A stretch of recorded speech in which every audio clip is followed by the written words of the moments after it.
why don't you just kind of go inside or see where you want to go? Okay. Do you want any instructions or just to let you be? Shall I bring up a problem that Sure. that seems to be Sure. pressing? Just to give you a little background, this fall I've been hospitalized a few times with bowel obstructions. I had full abdominal radiation in 1980, and it seems as though the scar tissue, and I've had a lot of surgery, it seems as though the scar tissue is increasing, and there's a stricture in my bowel. So there's a blockage. A blockage. And when I eat certain foods, I get partial obstructions and end up in the hospital. What happens is, also from the radiation, I get a lot of malabsorption, a lot of diarrhea, and things go right through me, so I get very dehydrated very quickly and end up in the hospital. And what seems to be pressing on my mind is that I'm now 15 years beyond the diagnosis of ovarian cancer. 11 years since a recurrence, and I don't know anyone who's in the position of that, and I don't think the doctors have expected this length of survival. So it's like you're in a very singular place. Yeah. You don't know anybody who's in the same place that you are. Right. Right. Right. And can you go inside and see, like, what's that like for you to be there? On the one hand, it makes it easier for me to follow my own path. Okay, so let me get that back. One side of it is it makes it easier for you to follow your own path. That's right. To follow my own intuition about direction that I'm going in. On the other hand, it's scary. The other side of it is fear. Right. And can you just sense like how you're feeling it right now? With all this hospitalization and my blood level of an antigen that is supposed to track ovarian cancer, that antigen is rising. So all these are reminders of the uncertainty that I live with this disease. You've got a number of different reminders of the uncertainty. That's right. Can you be with the uncertainty? Yeah, just breathe. And just make this a nice, friendly to yourself space. And just be with it.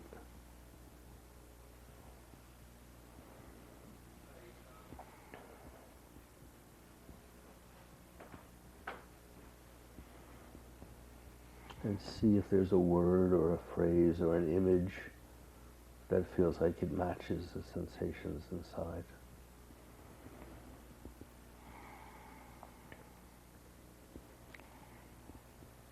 It feels as if what my image is going back to cross-country skiing in Colorado for the first time in heavy, heavy snow. And when I was the lead person tracking through the snow, it felt as if I wasn't going anywhere. It was so difficult to trudge through the snow. And at other times, it felt, when I was not in the lead position, it felt just wonderful to be tracking along in my own space. Right. So it's hard being in the lead position. Yeah. It's easier if somebody else is out there taking the lead, and then you can really enjoy moving along. Yeah. But it's hard being out there in the lead position. Yeah.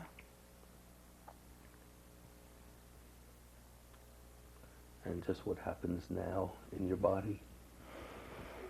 Well, I feel myself tightening up thinking of that lead position. When I can let go of being in any position and just be in my own space, and being in nature especially, I can feel the tension letting go. I carry a lot of tension in my belly.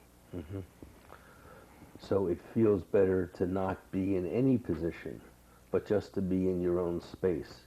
And you can feel a loosening That's right. inside. But there's a tightening when you think of being in the lead position. Yeah. Let's see if we can just be in your own space.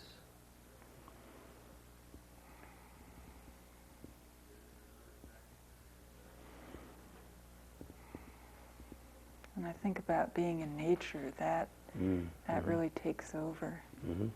So see, what is it like being in nature? There's something larger than me. Who I am is not my body. Who I am becomes more my spirit. And So there's something larger. Who you are is not your body. Who you are becomes spirit. And it looks like that feels like a better place to be. Yeah. So let yourself breathe and be there. And when it feels right, just let us know where you are.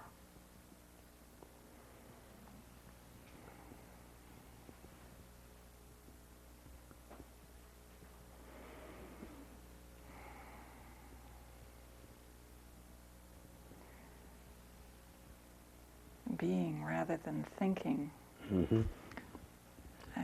Being is better than thinking. Yeah. I remember an experience in Cathedral in the Pines in New Hampshire, and just being underneath this enormous stand of pine trees, overlooking a valley out towards Mount Monadnock. And I'd hear the wind in the trees, and I'd feel the coolish breeze. And the less I thought, the more I was open to being and experiencing. Sounds like when you can get beyond or beneath your mind, beneath the thinking, just into being, then there's that whole wondrous place that opens up. And the Cathedral in the Pines situation was an example of that. Yeah. How does it feel in your body to be there? I sort of forget about my body, which for me is wonderful. Right. It's good to forget your body whenever you can. Yeah. Yeah. And what happens, it's sort of an involuntary response of my body relaxing. It's like when your mind isn't on your body, it relaxes. Yeah. And just see how and where you are right now. I'm sort of between the two. Between the two places? Yeah. How is that? What is that like?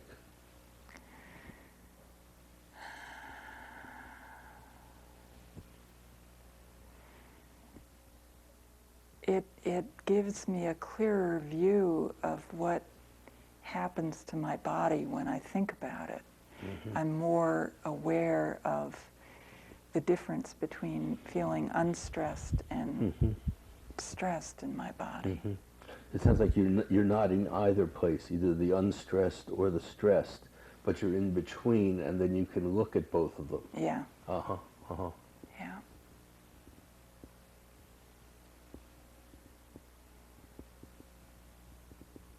Can you go back to the Cathedral in the Pines?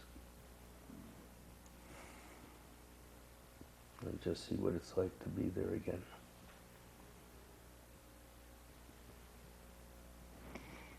It really is about experiencing with all my senses. I hear the whoosh of the wind in the trees, and the pine smell is just so right in my face.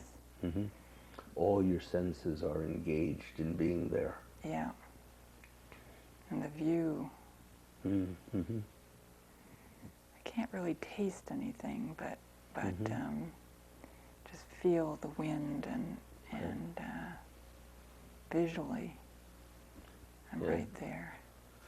It sounds like all the taste except tasting, Yeah. you know, are really there. Yeah. And it looks like that it feels good to really be there that way. Yeah. Mm-hmm.